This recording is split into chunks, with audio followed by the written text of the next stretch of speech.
So thank you so much, Martin, for the welcome and for the opportunity to be part of this really, really important seminar series. It's a really important thing you're doing to highlight Magdalenism internationally. So it's a pleasure to be here, and thank you to those online as well. So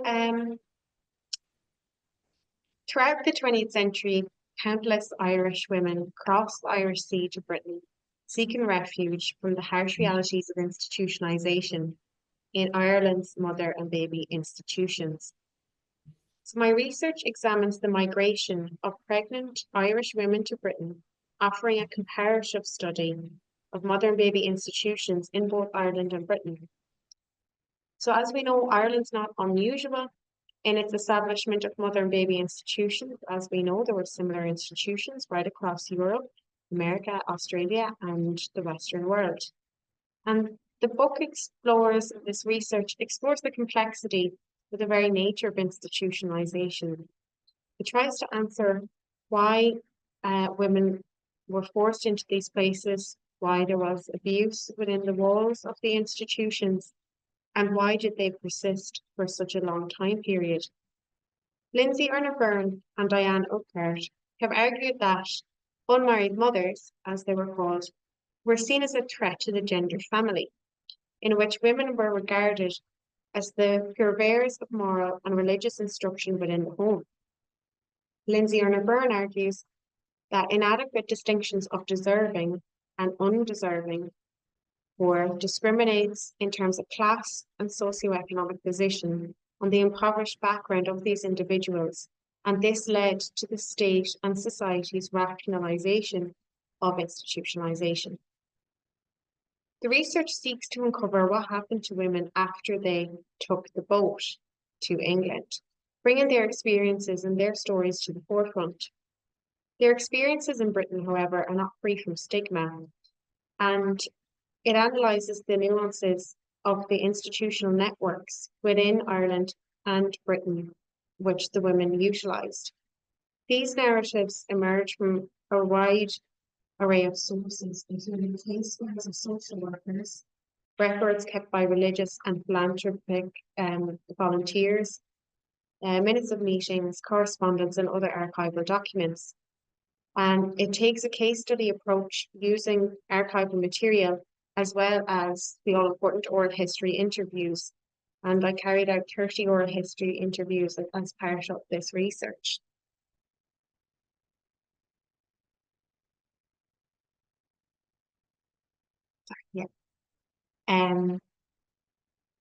So this paper will include 6 cases of single mothers. 2 are taken from archival records, Catherine and Moira. And their stories include experiences of adoption and repatriation. All names throughout the paper are pseudonyms.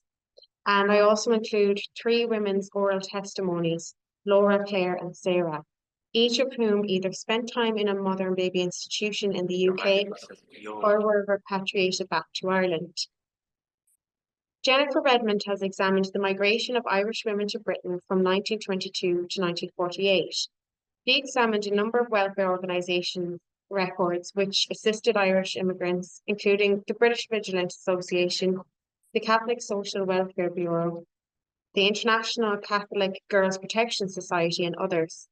She argues that the number of women accessing welfare organisations in Britain exaggerated the number of Irish unmarried mothers seeking assistance in an attempt to boost the organisation to gather funds. The number of Irish unmarried mothers travelling annually are difficult to obtain, as records from various organisations show a huge disparity in figures and across the decades. Redmond states that these figures from welfare organisations are fundamentally flawed, and Irish women's pregnancies outside of marriage were often overstated by some Catholic welfare societies. On the one hand, the Irish state may have wanted to portray a lower number of Irish unmarried mothers travelling to Britain than there were in reality. Given the women often travelled during pregnancy in secret, it's impossible to provide an accurate figure. Paul Michael Garrett's research on social work in Britain in the 20th century found that Irish single mothers were noted as PFI, pregnant from Ireland, on their case files, which highlights the discrimination within social work towards Irish single mothers in Britain. Garrett's research also explores the repatriation scheme, an organised scheme to send Irish unmarried mothers from Britain back to Ireland, which we will discuss later in the paper. So for many, the journey to Britain was not only a means of escape, but a way to conceal their pregnancies from local communities. Pat Bain and Tanya Evans' research on single motherhood in Britain outlines that the average stay in a mother and baby institution in Britain was about 6 months, much shorter than the putative stay of 2 years in Ireland. There tended to be more freedom to come and go from the institutions in England, and the birth usually took place in a public hospital rather than within the institution. The length of stay in Irish institutions may have been one of the major reasons why so many women chose to migrate to Britain. British organisations regularly reported hundreds of Irish women pregnant women annually. The Crusade of Rescue stated that, quote, "It is generally believed that the numbers migrating to Britain would decrease considerably if the girls could be assured of more prompt assistance at home," end quote. Their presence sparked concern among both the British state and the Catholic Church, who frequently highlighted the financial burden of Irish unmarried mothers in institutions in Britain. In 1941, the Archbishop of Westminster appealed directly to the Taoiseach, Eamon de Valera, lamenting that the cost of care is, quote, "is upon the generosity of English Catholics," end quote. Welfare organisations in England portrayed stigma towards Irish single mothers. They complained of the economic expense and the burden of keeping Irish pregnant women in their institutions. A welfare organisation based in London called the National Council for the Unmarried Mother and Her Child stated that, quote, "Irish mothers in England arrive in the latest stages of pregnancy and expect to find shelter and attention, as well as to be relieved of the child.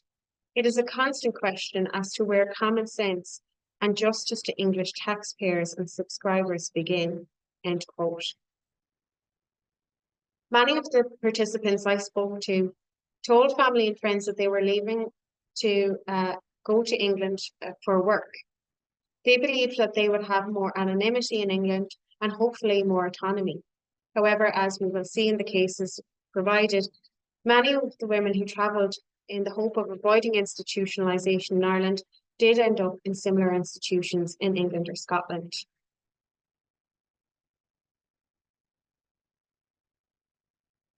In 1926, Miss Baker of the National Vigilance Association wrote to the Archbishop of Westminster regarding the case of an Irish unmarried mother, Catherine, who contacted the association seeking their help. Miss Baker wrote, quote, "Do you think it would be possible to have the child adopted so as to give the poor a chance in, to give the poor girl a chance in life? Catherine was training as a nurse in London and feared her matron would hear of her pregnancy. She contacted the NBA to help her arrange an adoption, but was returned to Ireland where she gave birth to the baby and placed her son in St. Patrick's Home, Dublin. Catherine did not have money for adoption fees and returned to London a few weeks later to continue her work as a nurse. St. Patrick's Guild contacted the NBA seeking the money needed for the adoption. Miss Cruz of St. Patrick's Guild replied, quote, "My society could not adopt the child under a fee of £40 to £50, but this amount could be paid in instalments. I would only be too glad to help this girl in any way possible, but the strain on my resources has been very great during the last year, and I am reluctantly compelled to refuse cases for some time past," end quote.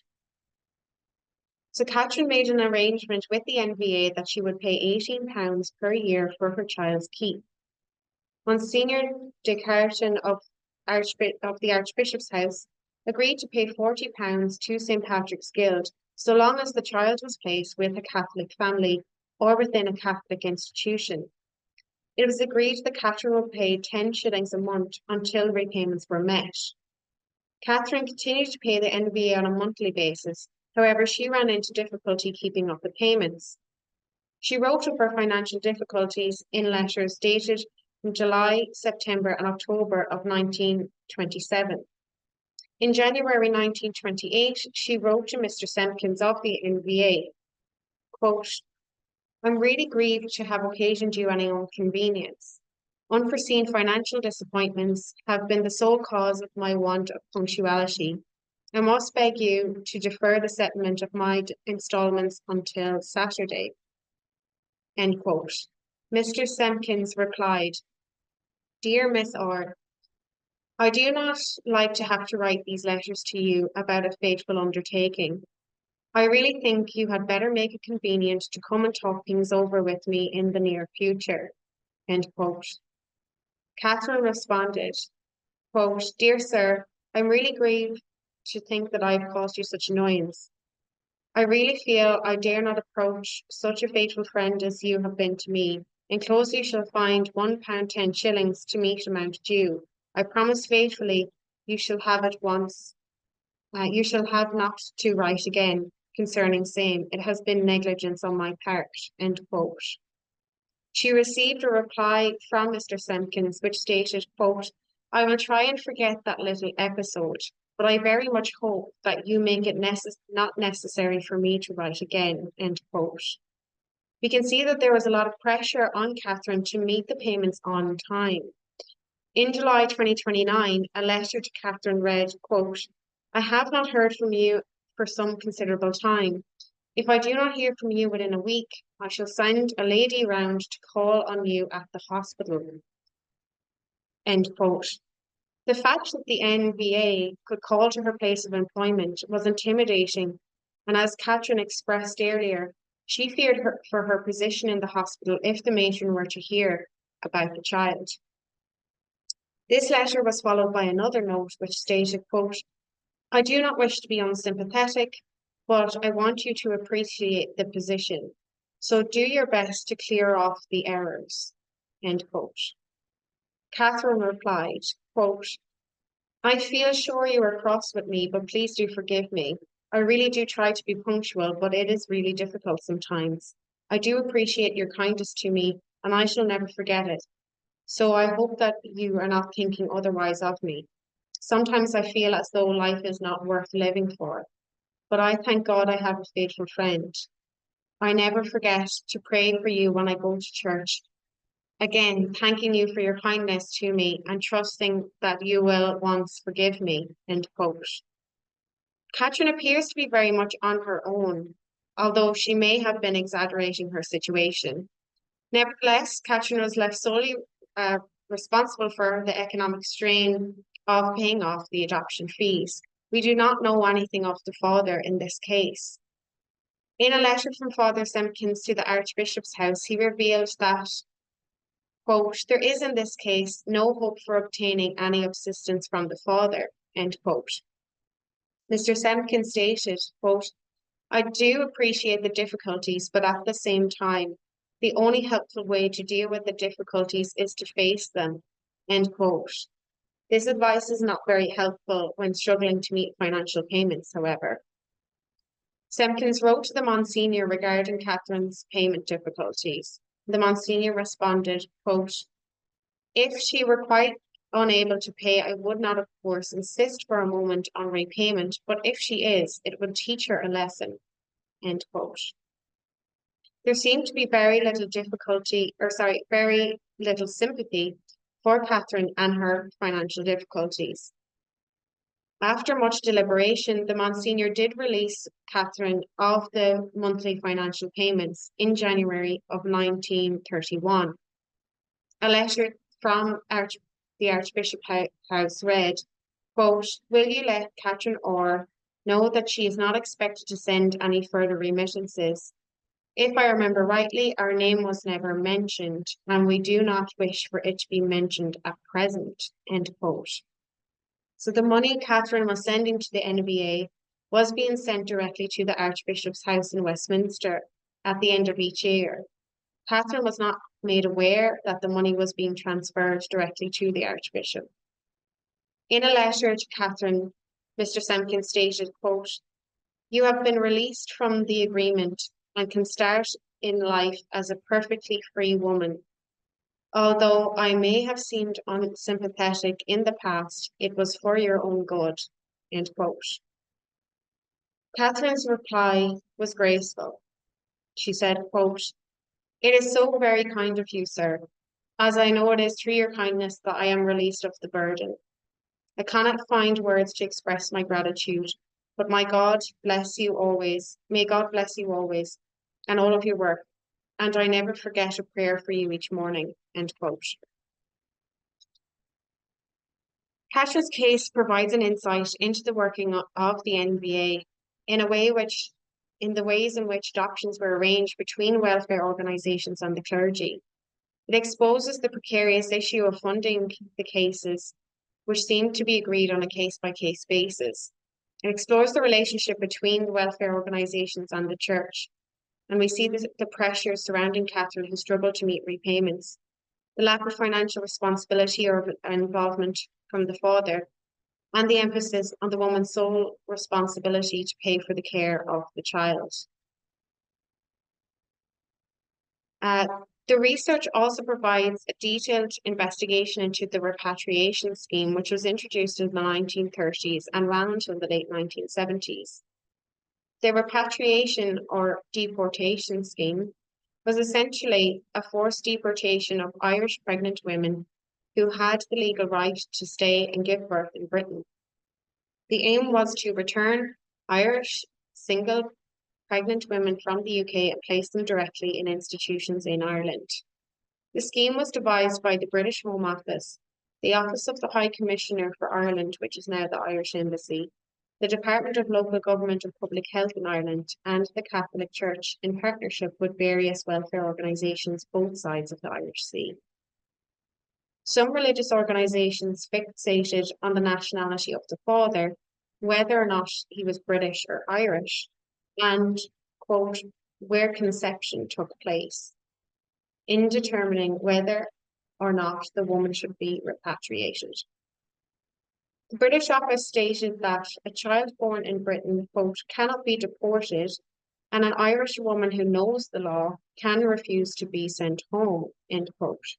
However, oral history testimonies reveal that women were told that it was illegal for them to stay and were unaware of this right to reside in Britain. One of the contributors to the book, Terry Harrison, spoke of her repatriation as being a traumatic abduction against her will. End quote. Against the backdrop to repatriation from institutions in Britain was the adoption scheme from Ireland to the US. Other historians and journalists have covered the movement of children from Ireland to the US for adoption. So this adds a complicated layer to the transnational movement of women and children. Some children born in Britain to Irish women were repatriated, sent to institutions in Ireland, and some were then sent to America for adoption. The repatriation scheme was an initiative by the Catholic Church, the London County Council, and the Irish State. And according to Paul Michael Garrett, during the 1930s and 1940s, repatriation figures remained low, but increased to approximately 100 per annum throughout the 1950s and 1960s. On the 19th of May, 1952, Moira wrote to Father William Flint, administrator, sorry, I forgot to move that along. Administrator of the Birmingham National Council asked me for help to find accommodation for her son. In her original request for help, she sought a place for her son in a children's home or with an adoptive family. She did not inquire about returning home to Ireland. Nevertheless, the Catholic Protection and Rescue Society of Ireland and the Birmingham Catholic Maternity and Child Welfare Council arranged for the return of her and her baby boy back to Ireland. The CPRSI requested the mother's home address in Ireland. It was noted that the address was, quote, not required for the purpose of writing to her parents, but that the Dublin authorities wanted to access financial responsibility, end quote. Father Plunkett, the parish priest in her hometown, notified that, quote, special arrangements are being made for her in Dublin, and by gentle persuasion, get her to agree to travel back with her baby early next week. If it is absolutely essential, this council will be prepared to pay her fare, though of course she may have enough money to meet it, end quote. Moira was to be persuaded and seemed to have little choice in the matter. The main issue for Father Flint was the question of financing her return. Although earlier stating that Moira's parents would not be contacted, they were indeed notified, presumably by the parish priest, and were requested to pay for her daughter's repatriation. In June 1952, Father Plunkett wrote to Father Flint thanking him, quote, for the trouble you have taken in the matter of the unfortunate Moira, end quote. He continued, quote, I have advised the people here to persuade Moira to come over to the Catholic Rescue Society in Dublin with her baby. After some time, they will have the child adopted. It seems that apparently Moira is afraid she will be recognised in Dublin, where she is supposed to be well known. If she is not willing to come over, can the child be brought over by one of her friends there? Of course, you can understand how the family here are trying to keep the matter unknown, end quote. Moira feared she would be recognised in Dublin, compounding the sense of shame around single motherhood in Irish society at the time. What is clear in this case was the absence of Moira's voice and agency. Arrangements were made through the clergy members and her parents, and the repatriation of Moira and her baby was premeditated with little regard for her wishes.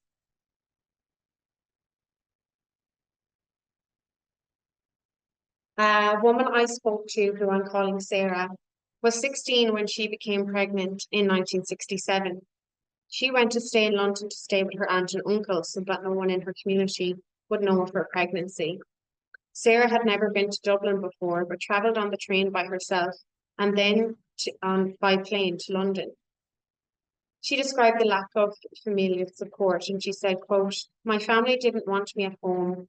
They wanted me looked after, but they didn't want anybody in the family, let alone the community, to know, end quote. Just as many women were forced to enter institutions, some women were also forced to emigrate in order to avoid shame in the community. Sarah had wanted to marry the father of the child, but her parents were against the marriage. Quote, I had hoped that my parents would give in and let me marry the baby's father, and because he was always willing to marry me, end quote. Her parents did not agree to the marriage as he was, quote, not from a good family.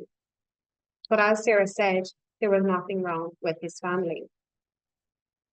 Her brothers and sisters believed that she had gone to London for work, and she recalled the fear her parents had about neighbours finding out about the pregnancy. She said, quote, neighbours and extended family heard about it in the end, and they were all just so kind and sympathetic.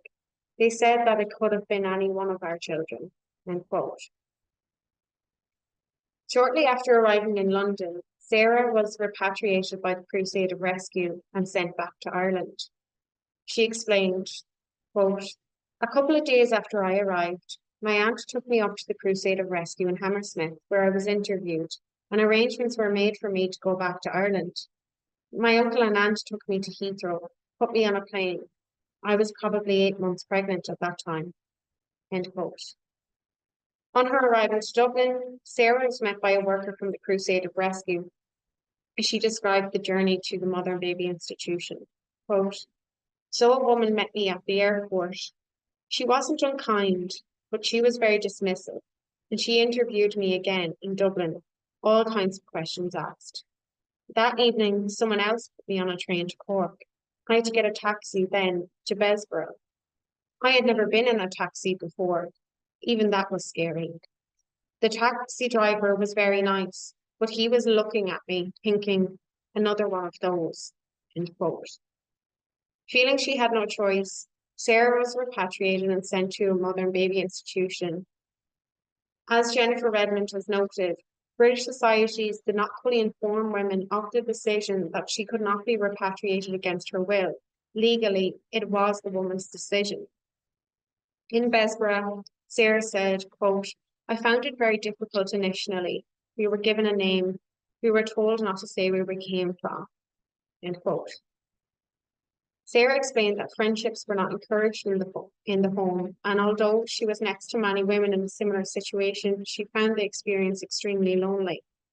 When asked if she felt pressurized into signing adoption papers, Sarah said, quote, there was a lot of pressure, but I think I stood my ground for as long as I could, end quote.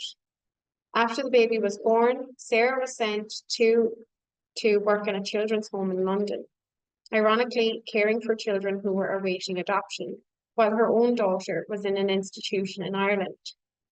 Sarah managed to keep her daughter until she was 18 months old in the institution. As she was working in London and the baby was in an institution in Dublin, she only got to travel to see her on one occasion. She said, quote, so that was very difficult. I had seen her only once. I was only allowed to go home on holiday once. The baby's dad used to go in and out and see her, and his mother used to go in and see her. There was no way. I had no support, end quote. Sarah did not have the support of her own family to keep the baby, and so the adoption seemed like the only solution in her case. She said, quote, I had to make a decision, and I think I made the best decision. You have regrets later, but there was no other way. I had no support, end quote. Sarah thought that she might have been able to return home to the family home and complete her leaving cert, but her family did not welcome her back to the family home. Sarah went on in later life to become a nurse, entered university where she completed a PhD and is now a lecturer in social care.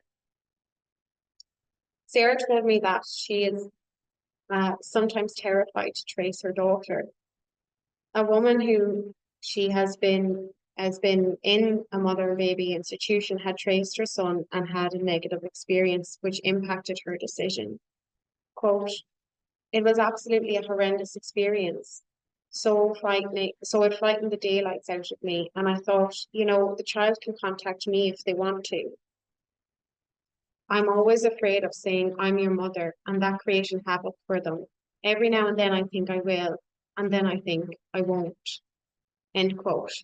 Since the interview that I carried out with Sarah, she has since found her daughter, who unfortunately passed away very young. She is in touch, however, with her granddaughter and continues a close relationship with her. So Claire traveling for work was a way in which many women disguised their pregnancy. And when Claire became pregnant outside of marriage in 1965, she saw an advertisement in the newspaper for a job in Leeds, and she thought, quote, well, she's willing to pay my fare over, so it's an escape, right? Claire said that emigrating prevented her from harming her family. When Claire informed the father of the child that she was pregnant, she said, he responded, quote, if you fall into a bunch of nettles, you're not sure which one is going to sting you, end quote. He suggested that Claire had multiple partners, and she said that, quote, it was a long-term relationship and he was the only man I'd ever been with. So I thought, well, if that's what you really think of me, you're not really worth bothering about, Claire said, quote, nobody asked me in the home who the father was. And that's what I couldn't get over, I couldn't get over that. I thought, well, it takes two to tango. There must be another person somewhere here, end quote. As Catherine Holden suggests, men more or less had a choice as to whether they wanted to become involved in the child's life or not. Claire travelled to Leeds where she worked at a golf club in the kitchen. Her employer was extremely abusive, and she said, quote, I used to have to duck saucepans and everything. Nobody knew I was pregnant. I went into labour on this particular day. No one knew. Even my boss didn't know. So she said to me, what's wrong with you? So she got the ambulance and I was taken to Our Lady General Hospital, and she found out that I had had a baby girl, end quote. While I was in the hospital, I had a visit from a nun who said I was very welcome to come and stay in a mother and baby home. The nun told her, quote, "You can come in there while you come to terms with everything and you can decide what to do." I said, "Well, it's somewhere to go. I'll go along." End quote. When Claire entered the home, she was given a false name. She said, quote, "You were kind of looked down on as you walked through the passageways. It was kind of, look at her, she's a tramp. And you were kind of made to suffer after you had the baby. And even when the baby was gone, no matter what you do, you couldn't make up for what you had done. You were the lowest of the low." End quote. Similar to Ireland, serious questions remain unanswered regarding consent and coercion to adoption in mother and baby institutions in Britain. Contributors to the book recalled being coerced into signing adoption papers or having never signed adoption papers, but their baby being taken without their knowledge. Claire spoke about her daughter being taken from the mother and baby institution in 1965 in Leeds. She said, quote, "After about 5 or 6 weeks, there was a rumor going around that someone was coming to pick up babies.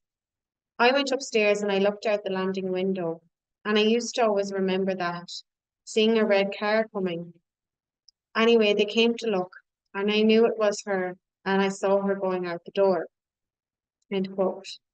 Claire was then called in by the matron and pressured into signing adoption papers. Quote, "When she'd gone and everything settled down and all of that, the matron of the place brought me into the office and she says, 'Now, you sign this here.' The matron said to Claire that she wouldn't be capable of looking after a baby. So I thought, well, quote, so she said, I thought, well, she must be right because you're traumatized." End quote. Claire agreed to sign the papers, but she did not realize that she would never see her daughter again. Quote, "So anyway, what she didn't say to me was that she was going to America, and of course I'd never see her again, would I? But I never knew that. You were half brain dead at this stage, You were traumatized, if you know what I mean. So you kind of went along with the flow, and you thought to yourself, well, they know best, like, they had that power over you. End quote. Claire and her daughter reunited many years after her adoption, and they went to find her birth father. Claire got in touch with him, but he still denied his paternity. He recalled, quote, she recalled, quote, "His daughter came onto the phone and said, 'Oh, I know what you're after. It's money.' I thought, well, I've done with his money for the last 40 to 50 years. I didn't deserve that." End quote. Claire described reuniting with her daughter and the difficulty surrounding that. Quote, "It didn't turn out as nice as I thought, as nice as I would have liked it. Her adopted parents weren't the best. They were a bit tough. And I said to her, 'I didn't know you were going to America. As a matter of fact, I didn't know you were going at all.' But she has lost touch." End quote. Sorry for not moving that along. The last case I'll talk about is Laura. So at 19, Laura became pregnant outside of marriage and entered a mother and baby institution in London in 1977. She said, quote, "We were women that had stepped outside the norm and, followed their sexual desire, and now we were sinners." End quote. Laura recalled significant pressure from the matron to put her son up for adoption in a mother and baby institution. When Laura refused to cooperate with the Catholic Aid Society in London, who wanted her to sign the papers, she said that she saw a significant change in the attitude towards her within the home. The Sister Superior told her, quote, "When you give birth to that baby, you are going to be evicted." And then she said, "You are not going to stay with the women up in the rooms." End quote. Laura was separated from the other girls in the home because it was feared she would be a bad influence on them. Laura was put under significant pressure to sign the papers, and she snapped. Quote, "I told her to F off. Then I got up, I walked out, and I started to think, what am I going to do? I have a baby, I have no man, I have no money, I have nothing. so I thought I was going to be homeless, end quote. Laura said, quote, I think it's just unbelievable that you're welcomed into the home when you were pregnant, and the minute you wanted to keep your baby, you're not wanted here, end quote. Laura gave birth to a baby boy in the hospital. She stayed there for a week. Quote, they said to me, you have to go now. And I said, well, I have nowhere to go. And they said, go to the council. Quote, so she went to the local authorities who placed her in what was essentially brothel. Laura described, quote, so the council put me in this emergency accommodation. There wasn't even a kettle in the room. There was nothing. Then I realised that there were men coming and going up the stairs, and I realised that they were doing a business. So I packed up everything and I went down the street. It was probably 11 o'clock at night, and I knocked on the door of their mother and baby home. The next morning, I got up and I said, I won't stay here either because they're not getting their hands on my son. So I went to the local authorities and I said, I can't stay in that place. So they gave me a place up near Lancaster Gate. It was a bed and breakfast. So I stayed there for a while and then I decided I would fly myself home. End quote. So Laura returned to Ireland. For her, marriage seemed to be the only way that she could keep her baby, and she was willing to do anything to keep her son. She said, quote, I decided I'd marry the father, not for love. It was purely just to keep the baby. I think he probably felt he had an obligation or a duty. I found it functional. It wasn't based on watty-tatty romantic love, but it was practical and it worked, end quote. She continued, quote, I decided that I would change my life fundamentally, and I started campaigning and canvassing, and I became an activist for women's rights, end quote. When Laura left the mother and baby institution, she was unable to read and write. At 31 years old, she decided to do an access course, went on to university where she completed a degree, and now holds a PhD in sociology. Her son, who she fought so hard to keep, is now a barrister in London. 40 years on, Laura met with the Mother Superior from the Mother and Baby institution where she had stayed. Laura said, quote, I think she was feeling guilty. And I think probably she was secretly happy that I had kept the baby, you know. And when I told her that he had become a barrister, she was like, oh my God, end quote. In 2020, the State Inquiry in Ireland, the Commission of Investigation into Mother and Baby Homes and certain related matters, determined that oral testimonies provided to the Commission were not included as evidence in their report. It is important, as historians, that we create a safe space to explore these uncomfortable histories. It is very much a living history, as many birth parents and children continue to search for one another and reunite. We as researchers have a duty not only to document systematic injustice, but to empower those who endured it, to speak out against it, and to ensure that history does not repeat itself. Michelle Caswell and Maria Kiefer state that it is important to recognise the power imbalance between the participant and the researcher, and we must consider the dangers of storytelling and the inequalities of risk regarding differences in power within that process.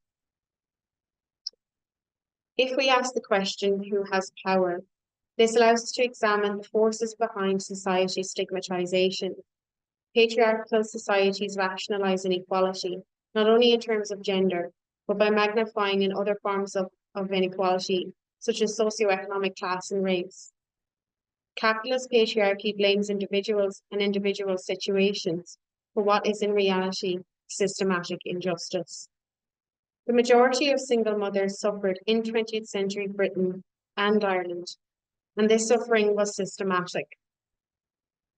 The introduction of the redress scheme in Ireland, survivors living in the UK who spend time in Irish institutions and are entitled to redress have experienced cut in their welfare benefits in the UK because the redress payments have brought them over their income thresholds. This is unjust and unfair, and there is a legislative motion called Philomena's Law, which is being brought before the House of Commons to allow compensation from the redress scheme in Ireland without losing their benefits in the UK. There is also currently a campaign for a governmental apology for survivors in Britain. The House of Commons is currently hearing evidence in relation to institutionalisation in Britain. So this history is current, it's fast moving and ever changing, and with personal implications that there's still much to be uncovered yet. Thank you.